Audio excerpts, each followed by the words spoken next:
Pero lo que está claro es que son muchas las personas que dicen haber sentido esa presencia y que los milagros están ahí y que se puede ir con alguna de estas personas, aún todavía hoy se puede hablar. Es importante esto, yo creo que hay que hacer una aclaración para tampoco causar ningún disturbio allí en Terque, que están muy tranquilos, ¿no? Nosotros no podemos afirmar que esto ocurre, podemos decir que hay gente que cree que le ha pasado eso y que tiene sus pruebas y sus informes. Ahora, no quiere decir que todo el mundo que esté enfermo pueda acudir allí, que es el problema de cuando siempre se relaciona el misterio con la salud. Lo que sí es que hay personas que llegan a un estado mental de trance para algunos, fanatismo para otros, porque habrá gente que al ver esto solo piensen en beatería, ¿no?, de alguna forma, pero hay gente que en esos contextos o conecta con lo mejor de sí mismo o le ocurre algo que realmente es psicosomático. Y yo creo que la medicina psicosomática está más que demostrada. Habrá casos para todo, pero aquí hay gente que, creyendo fielmente, han sufrido estos fenómenos. Y el listado es amplísimo, se ha ido informando en la prensa, es uno de tantos temas que tú recoges, pero olvidado, de casos de este tipo. Sí, casos de este tipo y casos realmente curiosos, anecdóticos, que se suelen contar allí en Terque. Por ejemplo, hay uno que me llama a mí poderosamente la atención, y es que cuentan que uno de los días donde se juntaba mucha gente rezando dentro de la cueva, un hombre alza la voz y pide a la Virgen en voz alta que por favor le reconcilie con su hermano, pues había tenido un problema de dinero y había peleado con él. Dicen los testigos que en ese momento se levanta otro señor de allí, dice: yo estoy aquí, soy tu hermano y vengo a pedir exactamente lo mismo. Los dos se funden en un abrazo y la gente se levanta aplaudiendo. Y hay otra profecía, podemos llamarla así, porque uno de los niños, Pepe, uno de los niños que vieron a la Virgen al principio, recibía determinados mensajes o peticiones por parte de la Virgen. Una vez le llega un mensaje que él no alcanza a entender. Dice que son palabras que no comprende. Eran niños del pueblo, sí, normales, y estamos hablando de ¿qué año? Del año 55. Para recordarlo, año 1955, las primeras apariciones. Efectivamente.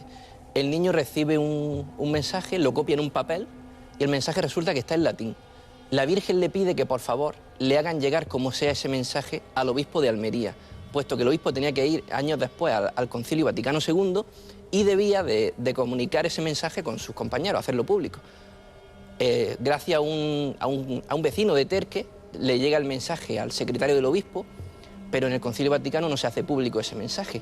Y es curioso, no sabemos si es un capricho del destino o de la casualidad, pero en medio del Concilio Vaticano II el obispo de Almería se empieza a sentir enfermo, se le agravan unas afecciones que tenía, se tiene que abandonar el Concilio Vaticano, llega a España y fallece a los pocos días.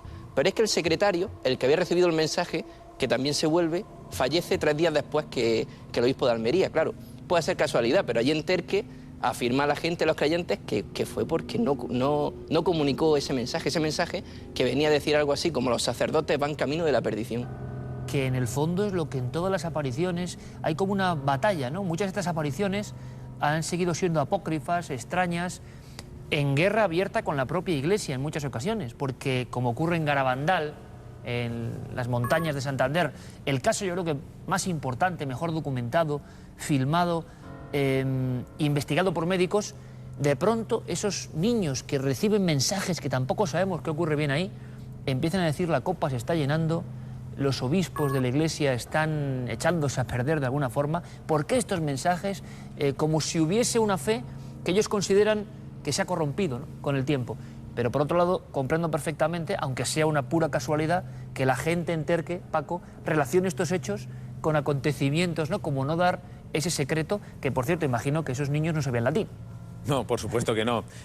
Yo creo que lo que debe tener muy claro el espectador es que estamos ante el territorio de las creencias y que, por supuesto, todos estos hechos son interpretables. Efectivamente, podemos estar ante milagros si uno quiere creer que son milagros, o ante casualidades, pero realmente es impresionante, por ejemplo, ese acontecimiento de los hermanos reencontrándose en esa cueva, personas que no vivían allí, que el mismo día deciden ir a esa cueva. Puede ser una casualidad, pero realmente impresionante. Y como te digo, realmente esas personas están ahí, esas personas que creen están ahí, y estamos viendo esa enorme fuerza y esa fe que tienen, ¿no? Y es lo que siempre decimos: si la gente cree en algo a lo largo de los años, será también porque hay razones para ello, porque esa fe se va afirmando día tras día. Porque si realmente uno va a la cueva día tras día y no se cumple lo que está pidiendo, pues dejaría de ir. También decimos que las propias señoras lo dicen: no todo lo que voy y pido a la Virgen se cumple, como todo en la vida, pero sí hay ciertas cosas en las que ayuda, por lo menos, creer en la cueva. Hay muchas personas que vieron apariciones de esta mujer dentro de la propia cueva, con un susto tremendo, lo veíamos en el reportaje, pero ¿se siguen recibiendo lo que son mensajes o esos solo fueron los primeros niños? ¿Qué fue de ellos? ¿Se sabe algo?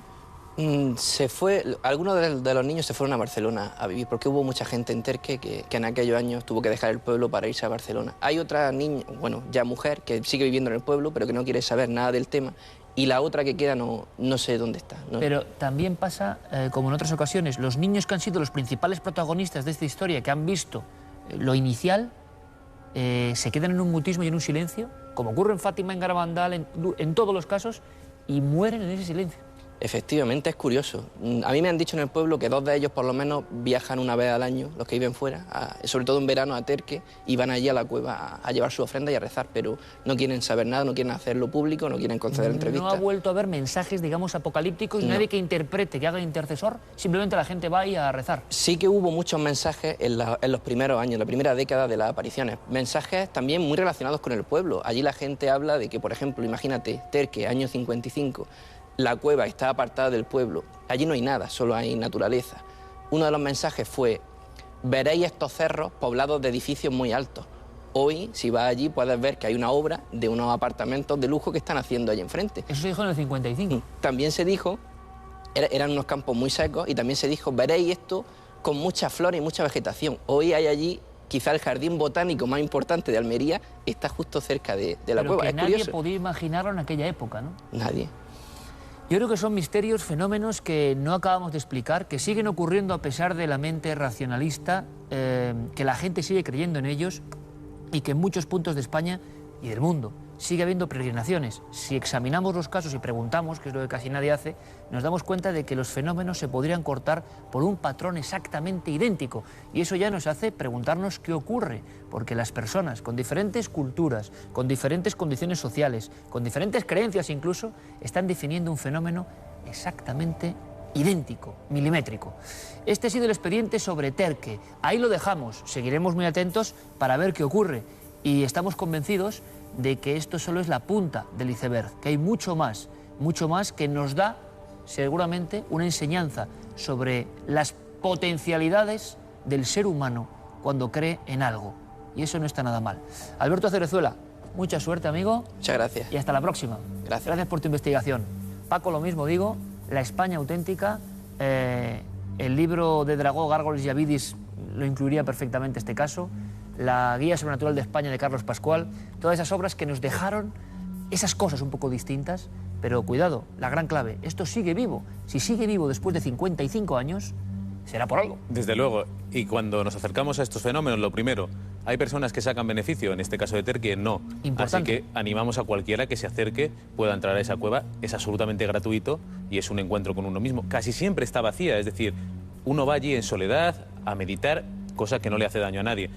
Y en todos estos fenómenos que suceda lo mismo, no pasa nada por acercarse con la mente bien limpia a ver qué sucede. Pero qué interesante, Paco, lo que acabas de decir, porque muchas veces hemos visto que santuarios marianos de repente pasan a otras manos, de repente pasan a un fanatismo exacerbado, todo el dogmatismo, sea lo que sea, yo creo que es negativo, y de pronto se convierten en grandes mercados, que parece que están muy alejados de los fenómenos iniciales, ¿no? Exacto. Así que todavía tenemos cosas un poco vírgenes Y auténticas. y auténticas. Así que muchas gracias, Iker. Gracias, Paco. Encantado. Vamos con noticias.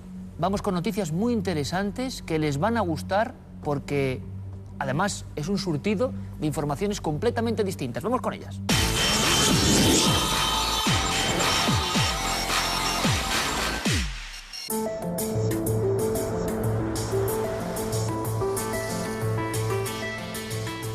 Y hablando de milagros y de investigación científica, muchas veces ambas historias se han unido para encontrar hallazgos. Uno importante y que les recomiendo es un libro que se llamó La Biblia tenía razón, Werner Keller. Intentaban demostrar que había lugares donde esto había ocurrido, las escenas bíblicas, pero ninguna tan inquietante, desde luego, para el ser humano como las famosísimas 10 plagas.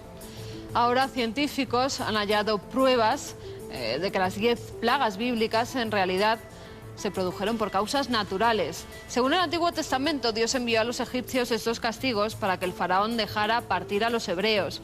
Los investigadores creen que estos males pudieron ser la consecuencia de una cadena de fenómenos naturales provocados por cambios en el clima e incluso por una erupción volcánica. Han llegado a esta conclusión tras analizar las estalagmitas de algunas cuevas egipcias, con lo que han podido construir un registro de los patrones del